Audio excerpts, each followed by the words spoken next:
السلام علیکم میرے پیارے دوستو، آپ سب کا میرے چینل شیرین 0000 آفیشل میں خوش آمدید۔ کیا حال ہیں آپ سب کے؟ امید ہے آپ سب خیریت سے ہوں گے۔ اچھا، میرے ڈیلی روٹین کے ولاگ 2 دن سے نہیں آ رہے تھے۔ آج میں آپ کو اپنی زندگی کے 2 ایسے دن دکھانے والی ہوں جو آپ کی ہنسی نہیں رکنے دیں گے۔ لیکن یقین مانیں، جب یہ میرے ساتھ ہو رہا تھا نا، میرا دل کرا تھا کہ کسی کھمبے سے ٹکرا لوں۔ قسم سے یہ 2 دن میری زندگی کے سب سے عجیب، سب سے مزاحیہ اور سب سے ہائیدر اسپیشل دن نکلے۔ السلام علیکم میرے ہنستے مسکراتے دوستوں۔ اور میں تھوڑی تھکی ہوئی، تھوڑی پاگل اور بہت زیادہ کرائے کے گھر کے ڈرامے سے تنگ آ چکی ہوں۔ جیسا کہ آپ جانتے ہیں، ہمارے مکان مالک انکل نے اچانک گھر بیچ دیا اور میری لائف ایسے ہل گئی جیسے میں کسی زلزلے میں جھولا جھول رہی ہوں۔ یہ ہے ہماری 2 دن کی روٹین جو نارمل سے شروع ہوئی اور کچن میں ٹک ٹک پر ختم ہوئی۔ صبح کی 6 بجے تھے۔ میں نے نماز پڑھی اور ناشتے میں جلدی سے چائے بنائی۔ میں نے حیدر سے کہا، اٹھو، آج آفس سے واپسی پر ہمیں گھر دیکھنا ہے۔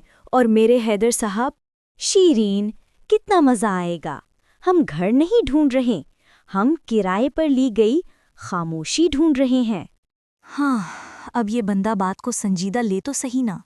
ہم نے جلدی سے ناشتہ کیا، میں آفس گئی اور دماغ میں سارا وقت یہ چل رہا تھا کہ اگر ہمیں گھر نہیں ملا تو ہم رہیں گے کہاں؟ میری پریشانی کا عالم یہ تھا کہ میں 1 ہفتے سے سو نہیں پا رہی تھی، اور حیدر ایسے خوش تھا جیسے وہ گھر ڈھونڈنے نہیں، کسی ایڈونچر کی شوٹنگ پر جا رہا ہو۔ میری حالت تو پریشر کوکر جیسی اور حیدر کی حالت پکنک والے بچے جیسی ہو گئی۔ لنچ ٹائم پر ہم نے آفس سے چھٹی لی اور ایجنٹ کے پاس پہنچ گئے۔ ایجنٹ نے کہا، جلدی میں ایک بہت بڑی اور زبردست جگہ ملی ہے، وہ دیکھ لیں۔ جب جلدی ہوتی ہے تو قسمت بھی الٹی ہو جاتی ہے۔ ایجنٹ نے ہمیں گھر دکھایا۔ میرا یقین کریں، وہ گھر نہیں تھا، وہ ایک آثار قدیمہ تھا، اتنا پرانا کہ مجھے لگا کہ وہاں کی دیواریں بھی مجھ سے پوچھیں گی، بیٹی کون ہو تم؟ ہم دروازے پر کھڑے تھے اور مجھے کچن کی چھت پر جالا نہیں، جالوں کا پورا ایک خاندان نظر آیا۔ حیدر نے اندر قدم رکھا اور فوراً اپنی ناک پر ہاتھ رکھ کر بولا، واہ، کیا خوشبو ہے شیریں، یہ تو بالکل antique kitchen with 5 star dust والی فیل آ رہی ہے۔ دیکھو، یہ دروازہ اتنا پرانا ہے کہ اسے کھولنے کے لیے گنڈاسا چاہیے ہوگا۔ مجھے غصہ آیا۔ میں نے کہا، حیدر، یہ میرا گھر ہوگا نا تو میں تمہیں اسی جالے میں لپیٹ کر لٹکا دوں گی۔ اب آپ بتائیں میں کیا کرتی اس شخص کا؟ میں نے فوراً ایجنٹ کو کہا، بھائی صاحب شکریہ، لیکن ہم جناتوں کے ساتھ فلیٹ شیئر نہیں کر سکتے۔ بس جی، میں نے گھر کو دور سے سلام بھیجا اور فوراً نکل آئی۔ خیر، خدا کر کے ہمیں ایک اور گھر ملا۔ ٹھیک ٹھاک تھا، اچھا صاف ستھرا سا گھر تھا۔ چونکہ ہمیں 2 دن میں شفٹ ہونا تھا، میں نے کہا ٹھیک ہے، لے لو۔ یہ میری زندگی کی سب سے بڑی غلطی ثابت ہونے والی تھی۔ میں نے تو شکر کیا کہ چلو اب سکون ملے گا، لیکن اصل ٹوسٹ ابھی باقی تھا۔ جیسے تیسے ہم نے سامان اندر پھینکا اور سکون کا سانس بھی نہیں لے پائے تھے کہ میں ابھی تھک ہار کر کچن میں چائے بنا رہی تھی، اور میری چائے کا پہلا سپ بھی گلے سے نیچے نہیں اترا تھا کہ دروازے پر دستک ہوئی۔ یہ تھی ہماری مکان مالکن، 3 کنواری بہنیں اور تینوں فل ٹائم انسپیکٹر۔ شروع کے چند گھنٹے تو ٹھیک گزرے، پھر شروع ہو گیا ان کا چپکے چپکے گھر میں داخل ہونا اور فری ایڈوائس دینا۔ تو رخسانہ آپا، جو ان میں سب سے زیادہ بولتی ہیں، اندر آئیں۔ میرا یقین کریں، وہ گھر کی چابی دینے نہیں، پورے گھر کا آڈٹ کرنے آئی تھیں۔ بیٹا، یہ پردے جو تم نے لگائے ہیں، کیا یہ پہلے ہی لگے ہوئے تھے؟ اور یہ کچن کاؤنٹر؟ بیٹا، ایسے صابن سے نہیں، صرف سرف ایکسل سے دھونا چاہیے، سرف ایکسل سے، سنا تم نے؟ میں نے اندر ہی اندر دانت پیسے۔ میں نے کہا، جی آپا، سرف ایکسل سے ہی دھویا ہے۔ وہ بمشکل 5 منٹ گئی ہوں گی کہ دوسری بہن نرگس آپا آ گئیں۔ شیرین بیٹی، یہ صوفہ تم نے غلط رکھا ہے، کیا تمہیں نہیں پتا کہ روشنی اس کونے سے آتی ہے؟ صوفہ ادھر ہونا چاہیے تاکہ گھر میں پازیٹیو وائبز آئیں۔ ہاں، اور یہ کیا؟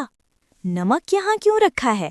نمک ہمیشہ چولہے کے پاس نہیں رکھتے، غربت آتی ہے، اسے فوراً اٹھاؤ۔ مجھے غربت میری حالت دے کر نہیں آ رہی کسی کو، میرا سامان ابھی بکھرا پڑا ہے اور یہ نمک کی جگہ بتا رہی ہیں۔ ایک آنٹی بغیر دستک کمرے میں آئیں اور بس شروع ہو گئیں۔ بیٹا یہ پردے کا رنگ اچھا نہیں، بدل دیں۔ دوسری آنٹی سیدھا کچن میں، چائے غلط بنا رہی ہو، اس طرح بناؤ۔ تیسری آنٹی بیڈ روم میں، یہ بیڈ کا رخ غلط ہے، سوئے گی نہیں آرام سے۔ میں اندر ہی اندر جل رہی ہوں اور حیدر حسب روایت ہنسی روک رہا ہے۔ کہتا ہے شیرین فری انٹیریئر ڈیکوریٹرز مل گئی ہیں، خوش ہو جاؤ۔ میں نے کہا حیدر مجھے گھر چاہیے، آنٹیز کنسلٹنسی سروس نہیں۔ شام تک میرا یہ حال ہو گیا کہ میں ہر دستک پر ڈر جاتی تھی۔ میں چائے لے کر بیٹھنے لگی تو پھر گھنٹی بجی۔ اس بار تینوں تھیں، تینوں ایک لائن میں کھڑی جیسے کوئی پریڈ ہو۔ وہ مجھے بتانے آئے کہ پانی کی موٹر کس وقت چلانی ہے، اور جب وہ واپس جانے لگیں تو حیدر نے انہیں دیکھ لیا۔ واہ شیرین، تمہارا یہ گھر تو کتنا لائیو ہے، تینوں مالکائیں تمہاری پرسنل ہیلپ لائن بن گئی ہیں، ہر 5 منٹ بعد تمہیں کسٹمر سروس مل رہی ہے، تمہیں تو 1 روپیہ کرایہ کم کروا لینا چاہیے۔ میں نے غصے سے حیدر کو گھورا، اس کو کوئی فرق نہیں پڑتا کہ میری زندگی کی ہر بات پر ٹوک ٹوک پارٹی آ کر تبصرہ کر کے جاتی ہے۔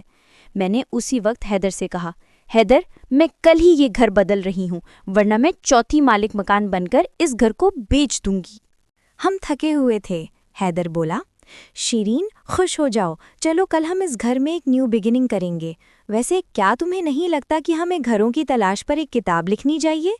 حیدر اور کرائے کا گھر، ایک مزاحیہ داستان۔ میں نے کہا حیدر میں تمہارے سر پر فریج گرانے والی ہوں، اسے کل حیدر اور فریج ایک دردناک داستان کا نام دینا۔ اچھا، تو یہ تھا میرا پہلے 2 دن کا حال۔ کیا یہ ایک گھر ہے یا کسی ریالٹی شو کا سیٹ ہے؟ یہ کہانی ابھی ختم نہیں ہوئی میرے دوستوں، اس کے بعد جو ہوا وہ اور بھی خطرناک تھا۔ اب آپ مجھے کامنٹس میں بتائیں، کیا آپ کو لگتا ہے کہ مجھے اس گھر میں مزید رہنا چاہیے، یا حیدر کی ٹھنڈی طبیعت کو تھوڑا سا گرم کر کے اسے فوراً شفٹنگ پر لگانا چاہیے؟ اس بلاگ کو لائک کریں، شیئر کریں اور سبسکرائب کریں تاکہ آپ میرا اگلا ایڈونچر دیکھ سکیں، جہاں میں ان تینوں آپاؤں سے بچنے کے لیے نئے طریقے ڈھونڈوں گی۔ تب تک کے لیے اپنا بہت خیال رکھیے گا۔ اللہ حافظ۔